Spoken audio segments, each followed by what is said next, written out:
back to the Fuzion Donuts YouTube channel. My name is Trevor and this is Tanner. Tanner, the man with the plan, making donuts deliverable. Convenience. Hot, fresh, delivered donuts right to your door with Fuzion Donuts. So today we're going to talk about that. We're going to talk about the evolution of food delivery.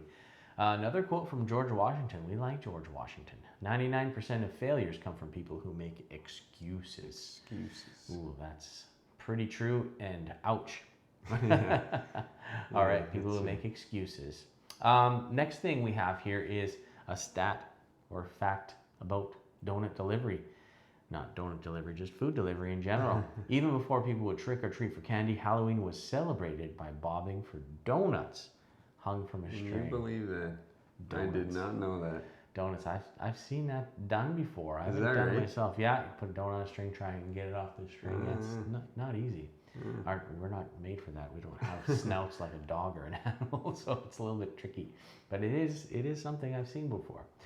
So tell us a little bit about the topic, how we got here, and why we're talking about it. Yeah, well, that's a main part of our business is delivery, focusing on that. And so I just thought, why not, kind of go over the evolution of it and see, how far back it went. It's kind of interesting, some of the stuff that we dug up. And then, just kind of talk about where it is now and how it got here and why we think it's important. All right. So tell us a little bit about how food delivery service got started. Yeah, amazing. I was kind of shocked when I saw this doing some research. It goes as far back as 1768.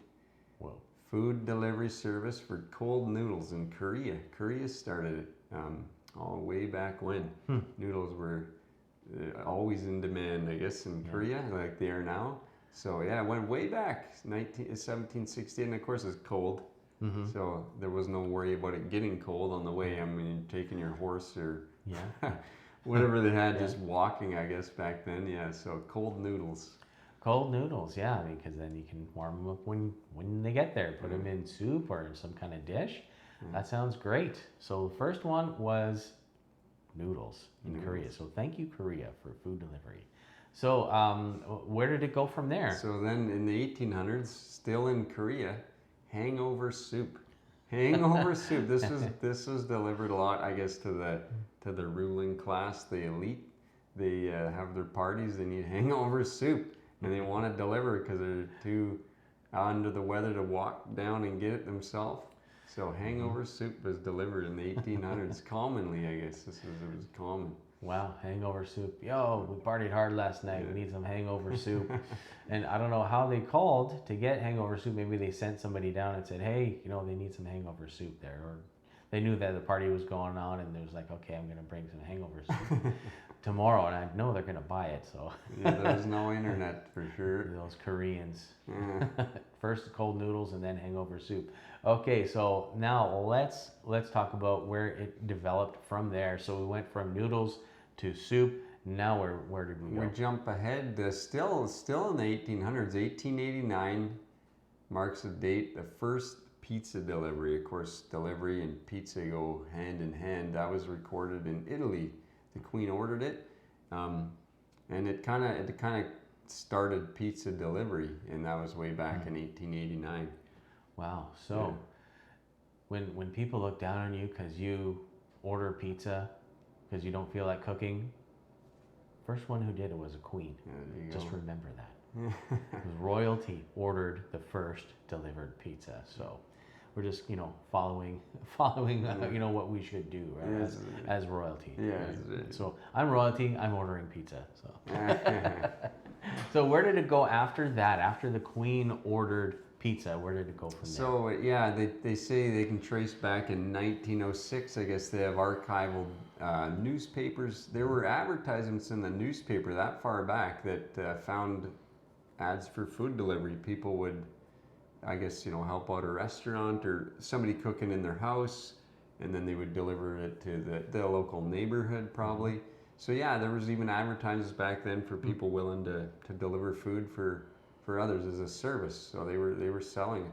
right? You know, where there's a need, people will find a way to fill that need for sure. Yeah. So after we had these newspaper articles for food delivery, these ads, where did it wind up from there? Yeah, it took a while. Like you'd think if you've seen an advertisement in 1906, then things would kind of maybe go quicker. But it wasn't until 1960. That's when Domino's Pizza, earlier called the Dommy Nick's, they bought that place from a guy, and they kind of pioneered that, and their whole motto, and started a few years later, 1973, was 30 minutes guaranteed your pizza will be hot. And that lasted. That was a good motto until, well, I guess if you look, there's some delivery drivers that were dead set, on making sure they got it there, and they were causing accidents. So they had to kind of step back from that. They couldn't guarantee it because they didn't want to have any more legal liability, but they started it all. They started out, having the fresh, and that's how they built their franchise, just taking over and mastering pizza delivery, 30 minutes guaranteed. Hot and fresh pizza, kind of like a concept like hot and fresh donuts. Handmade delivered donuts may not be super hot, but they'll be fresh and handmade. Yeah, right from Fuzion Donuts. So the next step, where did we go from there? So you get into, after there's pizza delivery, I guess, the first one, and then in 1989 a guy started a company called Peapod, and that was for grocery delivery. So they were teaming up, I think, like is it Instacart? So they would team up with local grocery stores. So somebody would go on, phone them, or however they did it, put an order in, and then somebody would fulfill that through a grocery store. So that was the first grocery delivery company in 1989. I didn't realize it was then, but yeah, it went back that far. 1989, so people delivering groceries. And that would be a tough thing to sell back in 1989, because most people didn't get their groceries delivered to their house. But I don't see it being uncommon, because there was milk delivery, and bread delivery, and all these other things that was going on. So I guess it kind of does make sense. I know that my family didn't do that. They went to the store and they got the groceries, brought them home. But more and more now, people are getting their groceries delivered. They're getting almost everything delivered. So where did it jump from the Peapod? So then, in a few years later, 6 years later, 1995, Worldwide Waiter started. They become now called Waiter.com.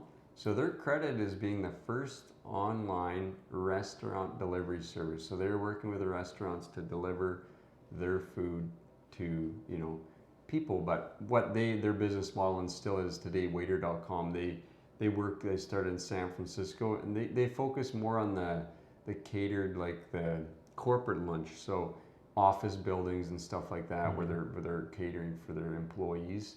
They focus on that, and that's maybe why you didn't see them kind of, even now you might know about them, I guess, if they're in your city, but they're not ubiquitous, like these other guys, Uber Eats and stuff like that. Okay, so Worldwide Waiter, one of the first ones to deliver food to offices and so forth. So that's great. Back in 1995. Wow, that's right on the cusp of when the internet was starting to come about. Yeah, they were the first ones. Right there. So then what happened after that? 2007, so it took a little bit longer. There's a company called Dinner Time Bliss. It's a Swedish company. That's the translation for their name. So they're credited as being the first company to offer a subscription meal kit service. So I haven't tried it. I've heard, I think you've done it, the meal kit service. So they started that back in 2007. And actually, like you hear about these Blue Apron and stuff, but actually meal kit services, they started in Europe, the three big ones, and they came over to North America. So Europe, it became more popular first and came over here back in 2007 is when it began, and it's more and more popular as time goes on here too. Nice. Yeah, we've used the HelloFresh ones from that are available here. They're great. I mean, if you want to try different recipes and different foods, they're great. I think there's a chef that designs and creates all of the recipes, and then all of the stuff is in the box, and you just follow the directions, cook it, and enjoy. Yeah, that's nice. Yeah. Yeah, it is. It is really interesting. So after that, where did we jump to? You got to jump 5 years ahead, and this is when we get into kind of the modern day stuff that we know about now. 2012, Skip the Dishes, and I was founded, I didn't realize, by two brothers in Saskatoon, Saskatchewan. So these two guys in Saskatoon, they were kind of working as IT guys, and they kind of saw this hole, so they created Skip the Dishes, and they're headquartered now in Winnipeg. They were bought by a bigger company a few years later, but they started it all. So they were before Uber, before DoorDash. It was Skip the Dishes and founded in Canada. So those guys, as you know, they go into their app, order some food, somebody delivers it to you, and you got your food when you want it, I guess. There you go. So you can order food and you don't have to leave your house. Yeah.